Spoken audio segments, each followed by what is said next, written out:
Hello my dear students, कैसे हैं आप सब। उम्मीद करता हूं आप बेहतर होंगे। मैं एक बार फिर से आपके सामने हाजिर हूं एक नई वीडियो में। आज की इस वीडियो में हम बात करने वाले हैं कूलम्ब्स लॉ की वेक्टर फॉर्म के बारे में। और इससे प्रीवियस वीडियो में हमने डिस्कस किया था कूलम्ब्स लॉ के बारे में, कंडक्टर, इंसुलेटर, डाइलेक्ट्रिक्स के बारे में, टाइप्स ऑफ चार्जेस के बारे में डिस्कस किया था। काफ़ी कुछ डिस्कस किया था, कुछ कैलकुलेशंस भी की थी। आपने वो वीडियो जरूर देखी होगी। अगर नहीं देखी तो एक बार देख लीजिएगा, क्योंकि उसके बगैर ये वीडियो आपको कम समझ में आएगी। तो चलो शुरू करते हैं। तो अपनी कॉपी और पेन उठा लीजिए। जो मैं यहाँ करवाऊँगा आप नोट करते रहिएगा। इससे आपके नोट्स प्रिपेयर हो जाएंगे और इससे बेहतर नोट्स और कुछ नहीं हो सकते जो आप खुद बनाओगे। इसमें आपकी कमियाँ आपके सामने आ जाती है और आप उसमें सुधार कर सकते हो। तो बात करते हैं Coulomb's law in vector form. तो थोड़ा सा जिक्र कर लेते हैं। हमने ये फॉर्मूला देखा था वहाँ कूलम्ब्स लॉ के अंदर, कुछ इस प्रकार का यही था। हमने फाइंड आउट किया था फोर्स ऑन ए चार्ज। एक चार्ज पे किस प्रकार का बल लगता है। दो चार्ज हमारे पास रखे हुए हैं, मैं यहीं बना देता हूं। ये फर्स्ट चार्ज है और ये सेकंड चार्ज है। इसको हम कह देते हैं Q1 और इस चार्ज को मैं नाम दे देता हूं Q2। इन दोनों के बीच की जो डिस्टेंस थी वो थी R। ये डिस्टेंस होगी R। तो इनमें कैसा बल लगता है, कैसा फोर्स लगता है, उसके लिए हमने फार्मूला कैलकुलेट किया था कूलम्ब्स लॉ से। लेकिन इसमें एक कमी रह गई। कमी ये थी कि जो फोर्स होता है ये एक वेक्टर क्वांटिटी है और वेक्टर क्वांटिटी में मैग्नीट्यूड भी होगा और इसमें डायरेक्शन भी होगी। अगर डायरेक्शन नहीं है तो इसका मतलब क्या है, ये जो जानकारी हमें मिली है, ये जो फार्मूला हमारे पास आया, ये आधा अधूरा है। इसमें प्रॉपर इंफॉर्मेशन नहीं है। एग्जैक्ट जो हमें चाहिए था वो नहीं निकल के सामने आ रहा। तो यहाँ जो कूलम्ब्स लॉ हमने डिस्कस किया, इसमें सिर्फ और सिर्फ मैग्नीट्यूड था, डायरेक्शन नहीं थी। अगर डायरेक्शन नहीं है तो डायरेक्शन कहाँ से फाइंड आउट करेंगे। तो उसके लिए हम बात करने वाले हैं आज Coulomb's law in vector form, जिसमें मैग्नीट्यूड भी होगा और डायरेक्शन भी होगी। तो देखिएगा जरा ध्यान से, वीडियो के साथ बने रहिए। तो हमारे पास ये दो चार्जेस है। तो सबसे पहले तो हमें इन दोनों चार्जेस की स्पेस में पोजीशन पता करनी है। भी इनकी पोजीशन क्या है स्पेस में। मान के चलिए भी मैं यहाँ रूम में खड़ा हूँ, एक चार्ज ये है और एक चार्ज ये है। तो इनकी एक स्पेसिफिक पॉइंट से, यानी कि एक रेफरेंस पॉइंट हम लेंगे और वहां से मेजर करेंगे कि इनकी कितनी डिस्टेंस है, क्या पोजीशन है। उस पोजीशन को हम बोलेंगे पोजीशन वेक्टर। जरा देखते हैं कैसे। ये देखिए, हम यहां ये ओ रेफरेंस पॉइंट मान के चल रहे हैं। ये एक्स एक्सिस, ये वाई एक्सिस और ये जेड एक्सिस। इससे आप फैमिलियर होंगे। अब इस Q से लेके O तक की जो डिस्टेंस है, यानी कि जो पोजीशन बताएगा O से Q तक की, Q1 तक की, उसको हम नाम देंगे R1 वेक्टर। सेम ऐसे ही इन दोनों पॉइंट्स को नेम भी दे देते हैं, क्योंकि ये तो क्वांटिटी है Q1 Q2। इसको हम नेम दे देते हैं A और इसको हम नेम दे देते हैं B। जो पॉइंट्स हमारे पास है ये, इनको नेम दे दिया हमने A और B। अब ये जो है ये है R2 पोजीशन वेक्टर। इन दोनों को मैच कर रहे हैं हम। इन के बीच की जो डिस्टेंस है वो भी हम फाइंड आउट करेंगे। पहले मैं थोड़ा सा लिख देता हूं यहां R1 वेक्टर। ये क्या होगा, position vector of charge Q1। इसी प्रकार R2 क्या होगा। R2 हमें क्या बता रहा है, Q2 चार्ज की पोजीशन। तो लिख देंगे position vector of charge Q2। यहां तक आपको क्लियर हो गया होगा। उसके बाद में ये जो डिस्टेंस है, अब हम मान के चलते हैं कि इन पे जो फोर्सेस लग रहे हैं वो अपोजिट डायरेक्शन में लग रहे हैं। कहने का मतलब क्या है कि इधर जो फोर्स लगेगा वो इस डायरेक्शन में लग रहा है और इस पर जो फोर्स लग रहा है वो इस डायरेक्शन में लग रहा है। तो क्या होगा, ये जो फोर्स है इसको हम क्या लिखेंगे, इसको हम लिखेंगे फोर्स 1 2।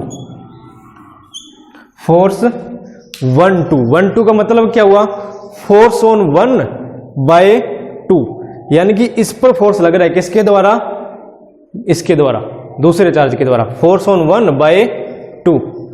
इसको हम क्या लिखेंगे, फोर्स ऑन 2/1। ये थोड़ा कंफ्यूजिंग सा है, लेकिन आपको थोड़ा ऐसे याद रखना पड़ेगा, इसको समझ लीजिए ध्यान से कि ये पहला चार्ज है और ये दूसरा चार्ज है। अब इसके ऊपर जो फोर्स लग रहा है वो किसके कारण लग रहा है, इस फोर्स के कारण लग रहा है, यही है, इस पर इसके कारण फोर्स लग रहा है। तो हम क्या लिखेंगे, force on this by this, यानी कि फोर्स ऑन 1/2। तो फोर्स ऑन 1/2, तो यही हमने लिखा, क्योंकि इस पॉइंट पे जो फोर्स लगेगी, इस पर फोर्स लग रही है किसके कारण, इसके कारण। तो फोर्स ऑन 1/2, इस पॉइंट पे जो फोर्स लगेगी उसको हम क्या लिखेंगे, फोर्स ऑन 2/1। तो ये पॉइंट क्लियर हो गया। तो हम इसको भी नोट डाउन कर लेते हैं। तो लिखिए F12, ये क्या होगा, फोर्स ऑन Q1/Q2। सिंपल है। सेम सेकंड कंडीशन F21, तो ये क्या होगा, फोर्स ऑन Q2/Q1। जो मैं यहां लिखता जा रहा हूं वो यहां एक्सप्लेन भी करता जा रहा हूं। आपको समझ में आ रहा होगा, उम्मीद है। अगर समझ में आ रहा है तो वीडियो को लाइक कर देना, शेयर भी कर देना। तो अब क्या है, ये डिस्टेंस रहेगी हमारी, इसको हमने फाइंड आउट करना है। तो इसको फाइंड आउट करने के लिए हमें क्या करना पड़ेगा, इस वेक्टर इसके वेक्टर के बारे में हमें बताना पड़ेगा, यानी कि मैग्नीट्यूड भी बताना पड़ेगा और साथ में डायरेक्शन भी बतानी पड़ेगी। तो जरा देखो कैसे करेंगे ये। मैं बता रहा हूं इसको R2 माइनस में R1, इस डायरेक्शन में। जरा गौर करो ये क्या लिखा है और क्यों लिखा है। हमने क्या करना है, जरा देखो, ये पॉइंट है कोई, ये Q1 पॉइंट और ये Q2 पॉइंट है। अब यहां जो पोजीशन वेक्टर है वो कितना है, R2, यहां जो पोजीशन वेक्टर है वो कितना है, R1। अब इस पॉइंट से हमने शुरू किया और इस डायरेक्शन में हम जा रहे हैं, इस पॉइंट से हमने शुरू किया और इस डायरेक्शन में जा रहा है, यानी कि यहां से शुरू किया, 4 कदम आगे चल लिए हम। तो अब ये बताओ, टोटल डिस्टेंस कितनी कवर की, 4 कदम कवर की।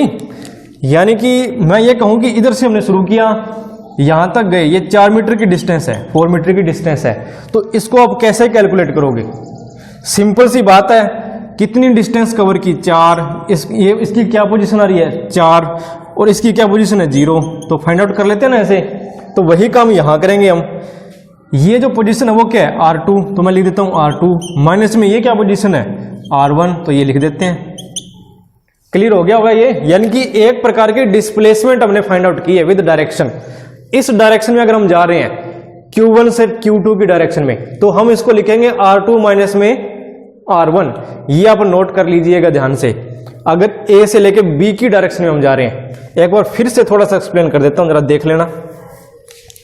ये कोई पॉइंट है और ये कोई दूसरा पॉइंट है। हमने यहां से यहां तक टोटल एक लाइन ले लेते हैं हम, ये लो 0 1 2 3 4 5 और 6। मैं यहां से चला 0 पॉइंट से और यहां 3 तक गया। तो अब कितनी डिस्टेंस मैंने कवर की, तो आप क्या लिखोगे, 3 माइनस में 0 इज इक्वल टू 3। अब एक एग्जांपल और लेते हैं। अब मैं यहां से शुरू कर रहा हूं 2 से और यहां तक गया 6 तक। तब आप क्या लिखोगे, मैं कितनी डिस्टेंस मैंने कवर की, कितनी डिस्प्लेसमेंट हुई, तो क्या लिखोगे, 6 माइनस 2 इज इक्वल टू 4। सिंपल है। वैसे ही ये किया हमने।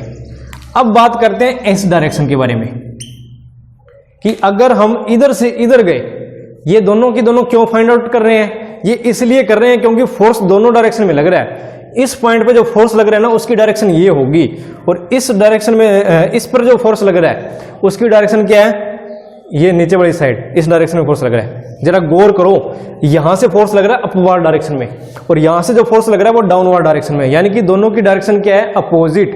तो इसलिए यहां का जो वेक्टर होगा उसको हमें दोनों डायरेक्शन में फाइंड आउट करना पड़ेगा। इस डायरेक्शन के लिए तो ये हो गया, और इस डायरेक्शन के लिए क्या होगा, इसका अपोजिट, और वो क्या होगा, R1 माइनस में R2। कुछ समझ में आया होगा आपको।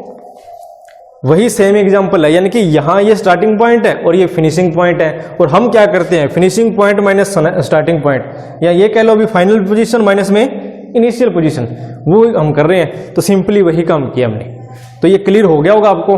तो इसको भी हम नोट कर देते हैं। तो देखिए कैसे लिखेंगे, R2 वेक्टर माइनस में R1 वेक्टर। तो इसको हम लिखेंगे vector leading from Q1 to Q2, यानी कि जो वेक्टर लीड कर रहा है Q1 से लेके Q2 की तरफ, ये होगा। इसी प्रकार हम इसको भी लिखेंगे R1 माइनस में R2 वेक्टर।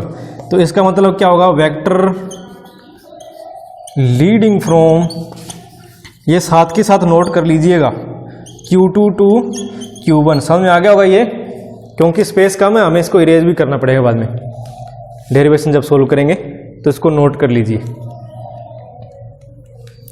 एक बात और, अलग अलग बुक्स में ना इसको थोड़ा कंफ्यूजिंग तरीके से लिखा हुआ है। R21 माइनस में R1 को, R1 माइनस में R2 को। इसको कुछ बुक्स क्या लिखती है जरा देखो, R वेक्टर R2 माइनस में R1 वेक्टर ना। कुछ बुक्स तो इसको लिखेगी R12 वेक्टर, और कुछ बुक्स में ये लिखा हुआ है R21, इस प्रकार। यानी कि इसकी अलग अलग वैल्यूज दी गई है अलग अलग बुक्स में। तो हमें क्या करना है, जो एनसीईआरटी में दिया हुआ है उसके अकॉर्डिंग चलेंगे। एनसीईआरटी में क्या दिया गया जरा लिख देते हैं।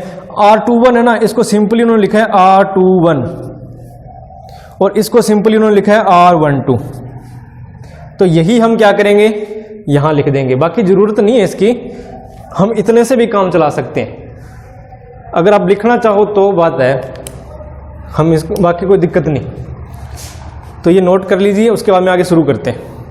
अब सॉल्व करते हैं इसकी डेरिवेशन और फाइंड आउट करते हैं फोर्स 1-2 और फोर्स 2-1। ये दोनों फोर्सेस हम फाइंड आउट करेंगे, जो इस डायरेक्शन में लग रहे हैं और अपवर्ड डायरेक्शन में लग रहे हैं। सबसे पहले हम इसकी बात करेंगे। तो देखिए, इसके लिए हमें क्या करना पड़ेगा, कूलम्ब्स लॉ का फॉर्मूला पता होना चाहिए, जो लास्ट वीडियो में हमने डिस्कस किया था। और वो फॉर्मूला है F = 1/4 pi epsilon naught Q1 Q2 upon R²। ये फॉर्मूला था। तो अब क्या होगा, इस फॉर्मूले का हम यूज करेंगे और सबसे पहले फाइंड आउट करते हैं F21 फोर्स। और ये F21 फोर्स किस डायरेक्शन में है, डाउनवर्ड डायरेक्शन में। किस डायरेक्शन में है, डाउनवर्ड डायरेक्शन में। तो देखिए कैसे करेंगे, मैं यहां लिख रहा हूं F21 ये फोर्स। तो हमने सिंपली कुछ नहीं करना, ये जो वैल्यूज है हमारे पास Q1 Q2 जो डिस्टेंस है वही इसमें पुट करनी है। जो वेक्टर क्वांटिटी जैसे जैसे होगी वैसे वैसे हम इसमें पुट करते जाएंगे। Q1 Q2 upon R²। R² यहां पर क्या होगा, इन दोनों चार्जेस के बीच की डिस्टेंस, इन दोनों चार्जेस के बीच की डिस्टेंस। तो जरा गौर करिए, इनके बीच की डिस्टेंस क्या होगी, ये दो हमें दी हुई है। एक डाउनवर्ड डायरेक्शन में जो वेक्टर दिया हुआ है R2 माइनस में R1, जिसको हम लिख सकते हैं R21। एक वेक्टर क्या है जो अपवर्ड डायरेक्शन में, जिसको हम लिख सकते हैं R12। अब आप बताइए, इस वेक्टर के लिए हम इनमें से कौन सा वेक्टर यूज करने वाले हैं, जो इस डायरेक्शन में होगा, इस वेक्टर की डायरेक्शन में होगा वही यूज करेंगे, जो इस वेक्टर से अलाइन होगा उसी डायरेक्शन वाले वेक्टर को हम यूज करने वाले हैं। ये जो वेक्टर है वो क्या है, डाउनवर्ड डायरेक्शन में। ये टॉपिक बिल्कुल सिंपल सा है, लेकिन इसमें थोड़ी सी आपकी कंसंट्रेशन चाहिए। अगर प्रॉपरली तरीके से आप वीडियो को देख रहे हो पूरी 100% कंसंट्रेशन के साथ, तो ये एक बार में ही आपको समझ में आ जाएगा। और अगर आपने कहीं भी बीच में मिस कर दिया तो आप इसको नहीं समझ पाओगे। थोड़ा ध्यान से देखिएगा। हमने फाइंड आउट करना है F21 के बारे में, जो है डाउनवर्ड डायरेक्शन में। तो हमें जो डिस्टेंस लेनी है वो भी डाउनवर्ड डायरेक्शन में लेंगे। इस डायरेक्शन में डिस्टेंस कौन सी है, ये वाला वेक्टर शो कर रहा है। कौन सा वेक्टर है ये, R21 वेक्टर। ये एज पर एनसीईआरटी आपको बता रहा हूं मैं, R21 वेक्टर। क्लियर है। इसके साथ हमें इसका ये कह सकते हैं कि यूनिट वेक्टर में लगाना पड़ेगा डायरेक्शन के लिए। ये तो हो गया मैग्नीट्यूड। अब हमें यहां क्या करना है, जो डायरेक्शन में वेक्टर हमने फाइंड आउट करना है, इस डायरेक्शन में ये वेक्टर है, इसी डायरेक्शन में हम क्या करेंगे, यूनिट वेक्टर लगाएंगे इसकी डायरेक्शन के लिए। तो वो क्या होगा, R21 कैप। ये यूनिट वेक्टर हमने यहां यूज कर लिया। अब हमने क्या करना है, इस यूनिट वेक्टर की वैल्यू फाइंड आउट करनी है। ये आपने मैथ में किया ही होगा, R21। इसकी वैल्यू कैसे फाइंड आउट करोगे, इसकी वैल्यू फाइंड आउट हम करने के लिए हम क्या करेंगे, R21 वेक्टर अपॉन में R21 वेक्टर का मैग्नीट्यूड। इससे हम इसका यूनिट वेक्टर हम फाइंड आउट कर सकते हैं, ये इसका फॉर्मूला होता है। यानी कि किसी भी वेक्टर का यूनिट वेक्टर हमने फाइंड आउट करना है तो उसी वेक्टर को उसके मैग्नीट्यूड से डिवाइड कर देंगे तो यूनिट वेक्टर हमारे सामने आ जाएगा।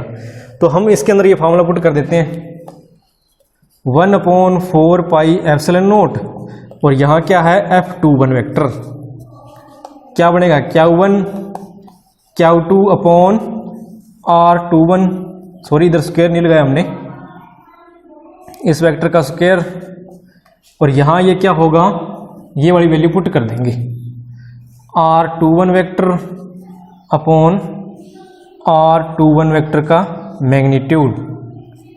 तो ये होगा हमारे पास। Is it clear? अब बढ़ते हैं हमारे नेक्स्ट स्टेप की ओर।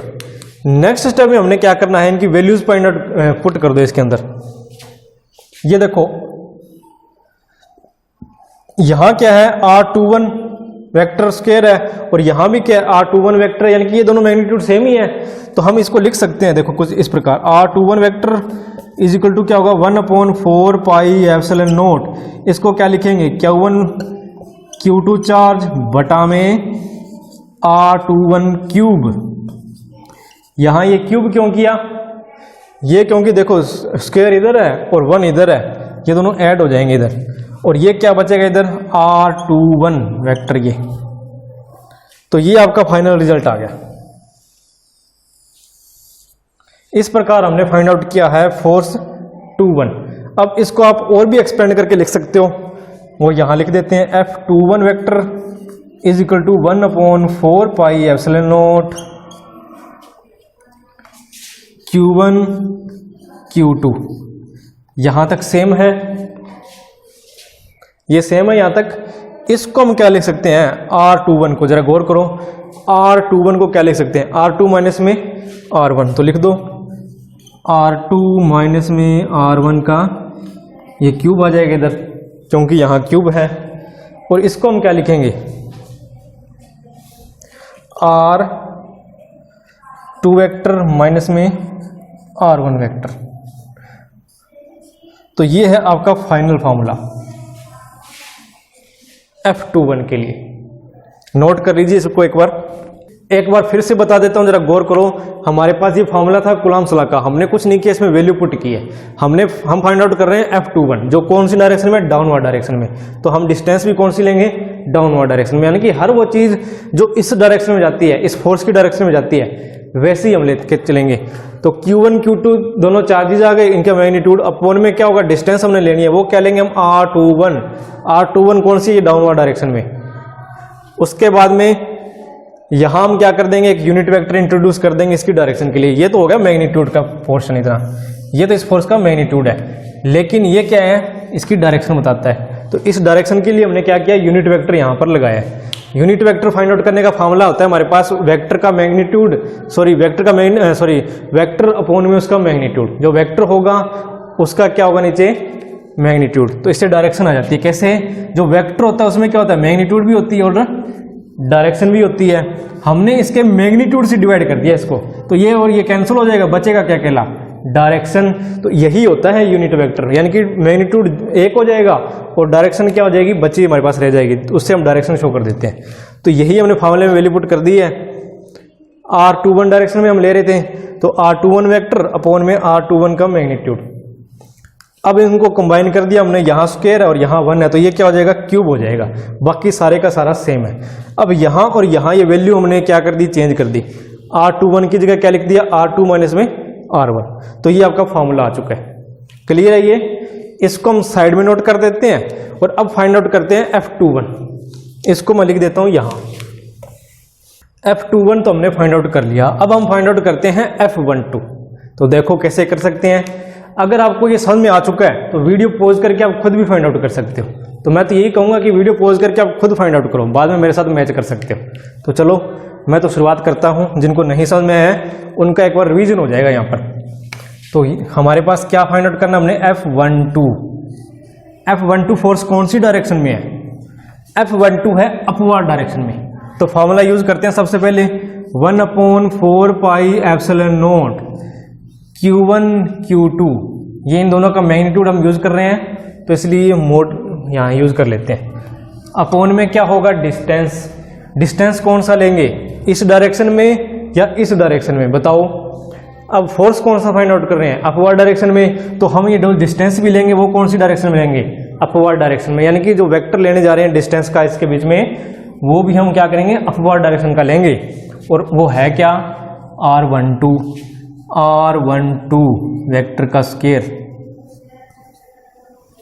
क्लियर है ये तो आ गया इसका मैग्नीट्यूड।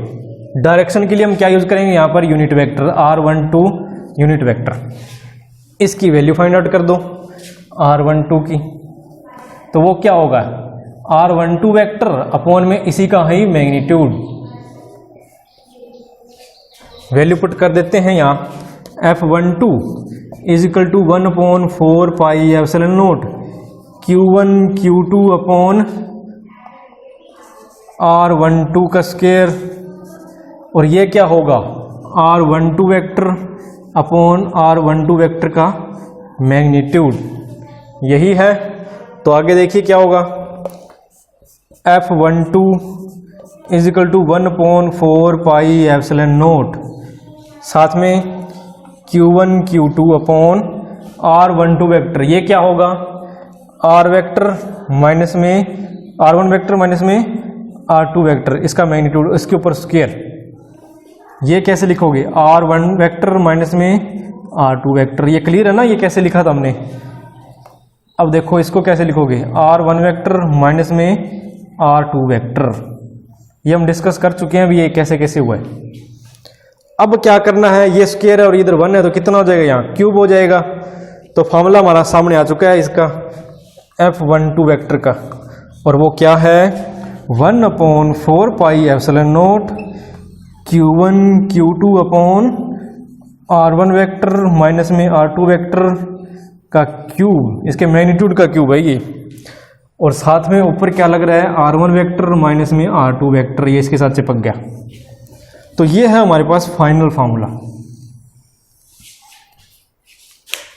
जरा गौर करो, f21 में और f12 में क्या फर्क है, देखो जरा ध्यान से। 1/4 pi epsilon not 1/4 pi epsilon not equal है, q1 भी है q2 भी है, q1 भी है q2 भी है, लेकिन यहां डिफरेंस आ रहा है बस थोड़ा सा। ये डिफरेंस कहां है, जरा गौर करो। ये क्या है, r1 से लेके r2 तक, यानी कि r1 से r2 तक इसकी जो डायरेक्शन है ना, ये दोनों की जो डायरेक्शन है वो अपवर्ड डायरेक्शन में है। और यहां ये जो डायरेक्शन हमें दिखाई दे रही है वो कौन सी डायरेक्शन में है, डाउनवर्ड डायरेक्शन में है। अभी हमने दोनों फोर्सेस फाइंड आउट कर लिए हैं, f21 और f12।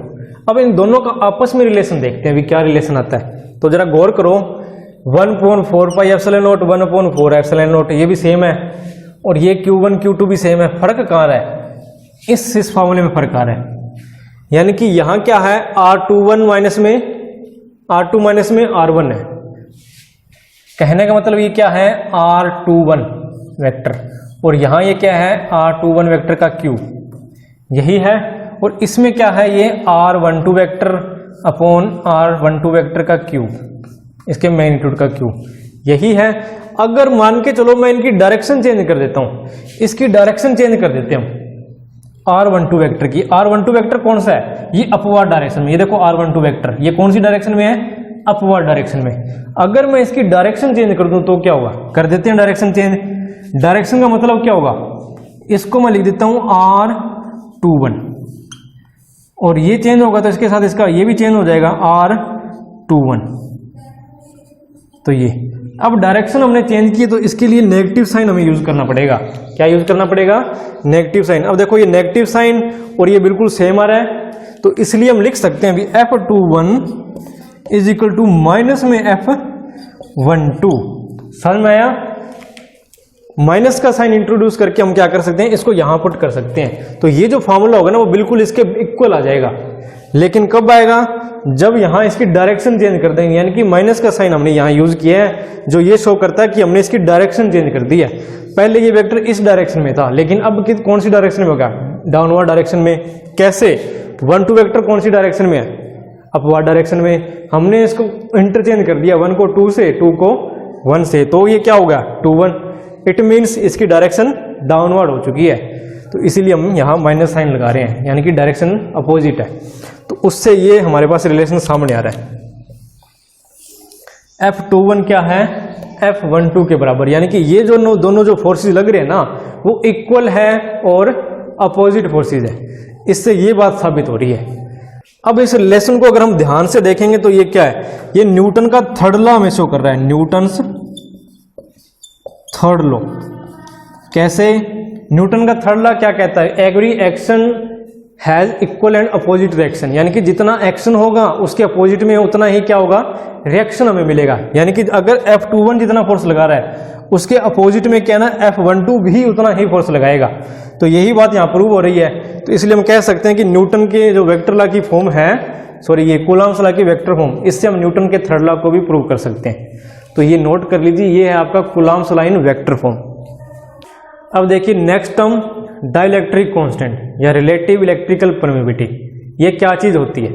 तो हमने कूलॉम्स लॉ डिस्कस किया था, जिसका फॉर्मूला क्या था, F = 1/4πε0 Q1 Q2 r²। और साथ में ये भी बताया था कि ये हमने कहाँ किया, in free space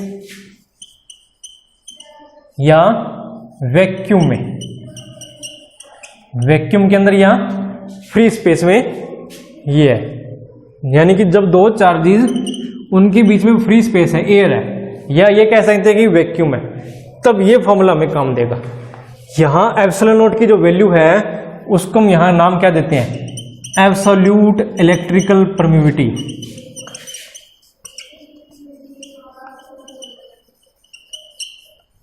in free space,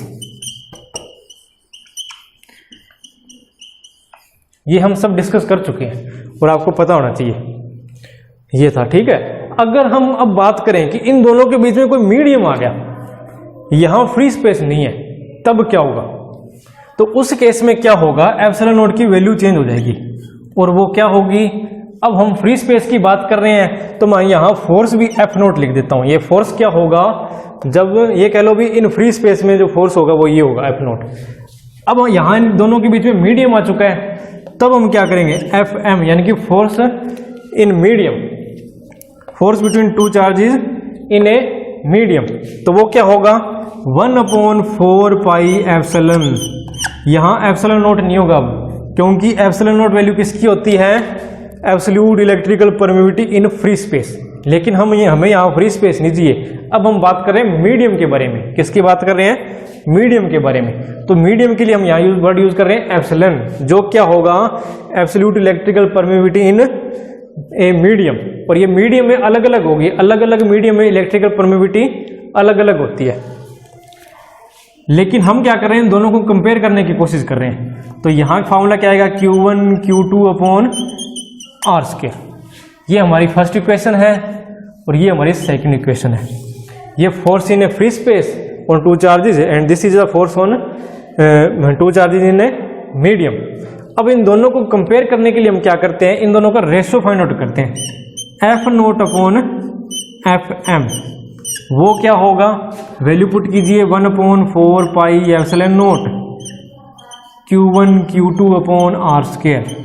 upon में क्या होगा, 1/4πε0 Q1 Q2/r²। सॉरी, इधर एप्सिलॉन आएगा, एप्सिलॉन नॉट नहीं। ये टर्म्स ये टर्म्स ये टर्म्स और ये टर्म्स एक जैसी है, कैंसिल आउट होगी, ये भी कैंसिल आउट और ये भी कैंसिल आउट। बचेगा क्या हमारे पास, जरा देखो, लिख देते हैं इधर, F0/Fm इज इक्वल टू 1/ε0/1/ε। इसको फिर से सोल्व करेंगे तो 1/ε0 इंटू ε/1, जिससे ये फॉर्मूला हमारे पास आ गया ε/ε0। यहां मैं फिर से लिख देता हूं, F0/Fm इज इक्वल टू क्या होगा, ε/ε0। ये रिलेशन हमारे पास सामने आ चुका है। जब हम कंपेयर करते हैं forces between free space and medium के बीच में भी, जब दो चार्जेस फ्री स्पेस में पड़े हैं और या दो चार्जेस मीडियम में पड़े हैं, तो उनके बीच में जो फोर्स है उनका जो रेशियो होगा वो किसके बराबर होगा, तो वो इस रिलेशन के बराबर आ रहा है। और ये जो रिलेशन है इसको हम लिख देते हैं is equal to epsilon R, epsilon R. और ये जो होगा वो क्या होगा, ये जो रेशियो है यानी कि एप्सिलॉन आर है, इसी को हम बोलते हैं डाइलेक्ट्रिक कांस्टेंट। क्या कहेंगे इसको, डाइलेक्ट्रिक कांस्टेंट, या इसको कहेंगे रिलेटिव इलेक्ट्रिकल परमिविटी, या क्या कहेंगे रिलेटिव इलेक्ट्रिकल परमिविटी। तो इसको नोट डाउन कर लीजिए, ज़्यादा कुछ नहीं था इसके अंदर, सिंपल से ही काम था।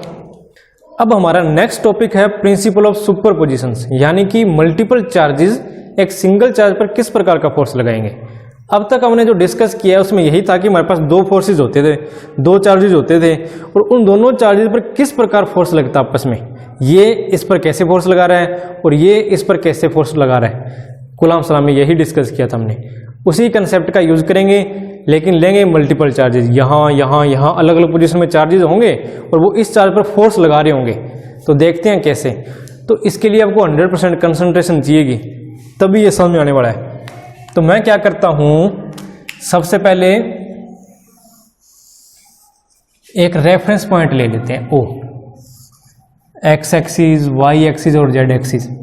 ये रेफरेंस पॉइंट ले लिया O। इसी रेफरेंस पॉइंट से हम क्या करेंगे, अलग अलग चार्जेस ड्रॉ करते हैं। ये चार्ज है हमारे पास Q नॉट, और इसकी जो डिस्टेंस है यहाँ से यहाँ तक, यानी कि पोजीशन वेक्टर जिसको हम कह देते हैं, उसको हम कह देंगे R नॉट। क्लियर है। अब एक चार्ज यहां पड़ा है, ये रहा, इसको नाम दे देते हैं अपन Q1। इसकी जो पोजीशन वेक्टर होगा वो होगा R1 वेक्टर। एक चार्ज यहां पड़ा है, एक यहां, तो देखो इसको नाम दे देते हैं Q2 और ये नाम दे देते हैं अपन Q3। पोजीशंस देखो इनकी अलग अलग, ये होगी R2 वेक्टर और इसकी पोजीशन क्या होगी R3 वेक्टर। ये आपको समझ में आ गए होंगे। अब इनकी आपस में पोजीशंस की बात करते हैं। आपस में मतलब Q1, Q2 और Q3, ये तीन चार्जेस है जो Q नोट के ऊपर क्या लगा रहे हैं, फोर्स लगा रहे हैं। कैसा फोर्स लगा रहे हैं वो हम यहां देखते हैं।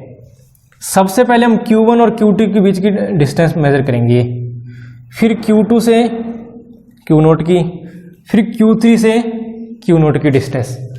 और ये कैसे फाइंड आउट करेंगे, ये इनके फोर्सेस के अकॉर्डिंग फाइंड आउट करेंगे। कैसे, देखो Q1 क्या कर रहा है, Q नोट पे फोर्स लगा रहा है, किस डायरेक्शन में, इस डायरेक्शन में, और फोर्स को हम नाम क्या देंगे, F01 वेक्टर। एक बार फिर से देखो, Q नोट पे फोर्स लग रहा है, कौन लगा रहा है, Q1 चार्ज, किस डायरेक्शन में लगा रहा है, इस डायरेक्शन में। समझ में आया, ये Q नोट पर फोर्स लग रहा है, Q1 लगा रहा है, कौन सी डायरेक्शन में लगेगा, इस डायरेक्शन में। कहने का मतलब क्या है, ये चार्ज इस चार्ज को इस डायरेक्शन में धकेल रहा है।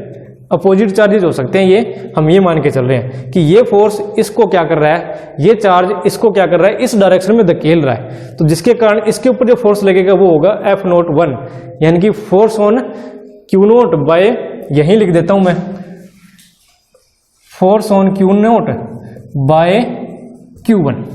ये पॉइंट क्लियर हो गया। यहां स्पेस की कमी है इसलिए मैंने यही लिख दिया, आप इसको प्रॉपरली लिखोगे भी F01 क्या है। सेम Q2 की बात कर लेते हैं, ये भी क्या है, इसके ऊपर फोर्स लगा रहा है, किस डायरेक्शन में, इस डायरेक्शन में। इसको हम क्या कहेंगे, F02। इसको हम क्या कह सकते हैं, force on Q naught by Q2। Is it clear. एक बार फिर देख लो, ये Q नोट है और ये Q2 है। Q2 इस पर फोर्स लगा रहा है Q नोट पर, किस डायरेक्शन में, इस डायरेक्शन में। इस डायरेक्शन में क्या कर रहा है, इस पर फोर्स लगा रहा है। कितनी फोर्स लगा रहा है, F02, यानी कि force on Q naught by Q2। ये क्लियर हो गई बात। अब Q3 की बात कर लेते हैं, ये तो आप खुद ही फाइंड आउट कर सकते हो। वीडियो पॉज करके बताओ क्या बनेगा, F03 बनेगा ये इस डायरेक्शन के अंदर। और इसको हम क्या लिखेंगे, force on Q naught by Q3। तो अब आपको समझ में आ रहा होगा कि किस प्रकार मल्टीपल चार्जेस से हम क्या कर रहे हैं, एक सिंगल चार्ज पे फोर्स फाइंड आउट कर रहे हैं। अब हमारा कंसेप्ट वही coulomb law in vector form में यूज करने वाले हैं। तो उसके लिए हमें ये डिस्टेंस फाइंड आउट करनी पड़ेगी। तो डिस्टेंस देखिए कैसे फाइंड आउट करेंगे। तो इसके लिए मैं मार्कर अलग चूज कर लेता हूं। तो देखो Q0 और Q1। अब ये देखो इसकी डायरेक्शन कौन सी डायरेक्शन में हमने जाना है, फोर्स कौन सी डायरेक्शन में है, इस डायरेक्शन में, अपवार्ड डायरेक्शन में।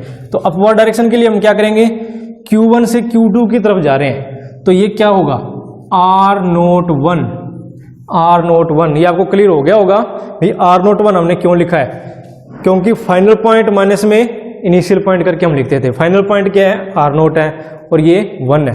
मैं एक बार यहां लिख देता हूं आपको R01, इसको हम क्या लिख सकते हैं, R0 माइनस में R1। ये क्लियर हो चुका है आपको।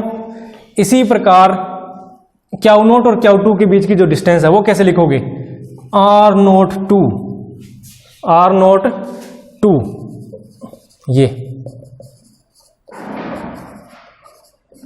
इस प्रकार हम इसको लिख सकते हैं। यानी कि इसका मतलब क्या है, vector leading from Q1 to Q0। इसका मीनिंग क्या होगा, vector leading from Q2 to Q0। इसी प्रकार ये भी फाइंड आउट करो आप, ये बनेगा R03, R03। इसको हम क्या लिखेंगे, R03 vector is equal to R0 minus में R3। ये भी आपको क्लियर हो गया होगा। अब हमने क्या करना है, फोर्सेस फाइंड आउट करने ऑन Q0। Q0 पर कितने फोर्सेस काम कर रहे हैं, तो इसके लिए मैं फॉर्मूला लिख देता हूं F0 इक्वल टू क्या होगा, देखो कितने फोर्स काम कर रहे हैं, टोटल फोर्स कितने काम कर रहे हैं, तो टोटल फोर्सेस हमने लिख दिया इधर। F01 मार्क करते चल रहे हैं साथ के साथ, F01। दूसरा फोर्स कौन सा काम कर रहा है, F02, F02। तीसरा फोर्स कौन सा है, F03। ये तीन फोर्सेस है, यानी कि तीन चार्जेस है और वो तीनों अलग अलग फोर्स लगा रहे हैं किस पर, Q0 पर। ये पॉइंट आपको क्लियर हो चुका है। तीन चार्जेस है, तीनों के कारण अलग अलग फोर्स लग रहा है। ये फोर्स लग रहा है Q1 के कारण, ये फोर्स लग रहा है Q2 के कारण और ये फोर्स लग रहा है Q3 के कारण। ये पॉइंट आपको क्लियर हो चुका है। अगर यहां पर तीन से ज्यादा चार्जेस हो तब क्या होगा, मान लेते हैं n चार्जेस हो, तब हम क्या करेंगे, ऐसे ऐसे करके जितने मर्जी चार्जेस आ जाए उन सबका यहां एडिशन कर देंगे। ये पॉइंट क्लियर हो रहा है आपको। लेकिन अभी हम क्या करते हैं, तीन चार्जेस की बात करते हैं कि हमारे पास तीन ही चार्जेस है। तो अब अलग अलग हम करके क्या करेंगे, F01, F02, F03 इन तीनों की वैल्यू फाइंड आउट कर लेते हैं। तो F01 की वैल्यू क्या होगी, जरा बताओ आप, 1/4 pi epsilon note Q1 Q2 upon, देखो क्या आएगा इधर, R01 का क्यूब और R01 वेक्टर, यही होगा। इसी प्रकार F02 की वैल्यू हमारे पास क्या आने वाली है, ये हम डिस्कस कर चुके हैं, बहुत अच्छे से समझा चुका हूं आपको कूलम्ब्स लाइन वेक्टर फॉर्म के अंदर। तो उसी बेस पे आपने ये कैलकुलेट करना है, 1/4 पाई एप्सिलॉन नोट। अगर फिर भी आपको ये समझ में ना आए तो एक बार कमेंट करके मेरे को बताइएगा, ताकि मैं आपको दोबारा बता सकूं। Q1 Q2 अपॉन, अगर सारा कंप्लीट करेंगे तो वीडियो काफी लेंथी हो जाएगी। और ये क्या होगा, R02 का क्यूब, R02 वेक्टर। एक बार थोड़ा सा एक्सप्लेन कर देता हूं R01 कैसे आया, जरा गौर करो इधर।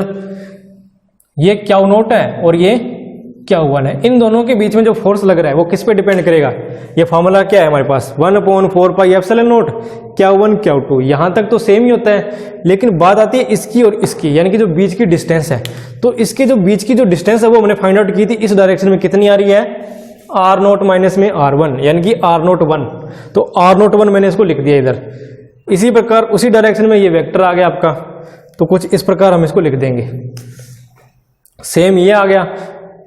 इसी प्रकार हम F03 की वैल्यू भी फाइंड आउट कर लेते हैं, वो क्या होगी, 1/4 pi epsilon note Q1 Q2। आपकी प्रैक्टिस होनी चाहिए पूरी इसकी, बार बार करोगे तब आपको समझ में आ जाएगा भी कौन सा क्या लिखना है।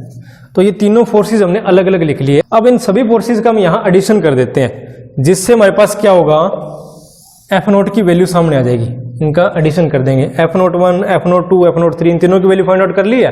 अब सिंपली इनको ऐड करना है। सबसे पहले लिखो F01, तो ये क्या होगा, 1/4 pi epsilon note Q1 Q2 upon R01 का क्यूब, वेक्टर का क्यूब, इसका मैग्नीट्यूड है ये R01 वेक्टर, प्लस का साइन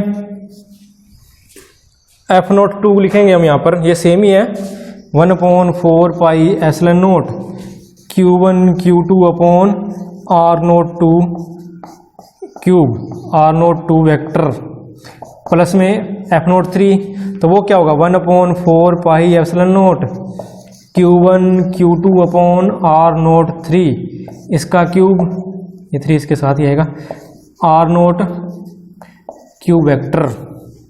तो ये पॉइंट क्लियर हो चुका है, यानी कि तीनों के तीनों जो फोर्सेज है उनको हमने ऐड कर दिया।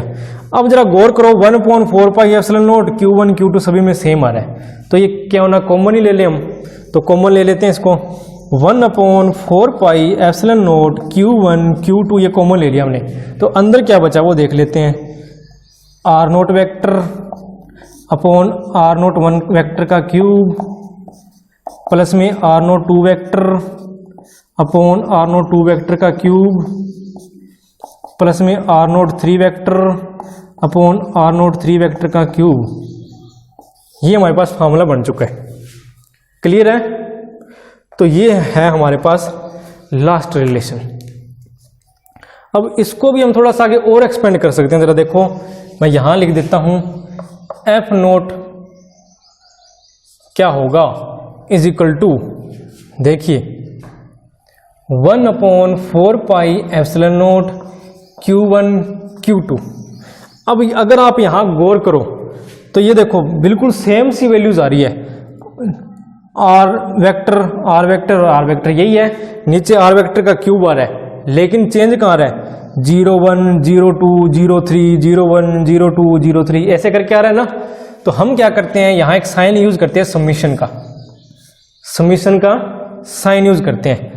यहां हम लिखेंगे n इज इक्वल टू 1 और यहां n is equal to n, और यहां ये रिलेशन हम लिख देते हैं R0 I या n वर्ड यूज कर लेते हैं हम, अपॉन R0 n और इसका क्यूब।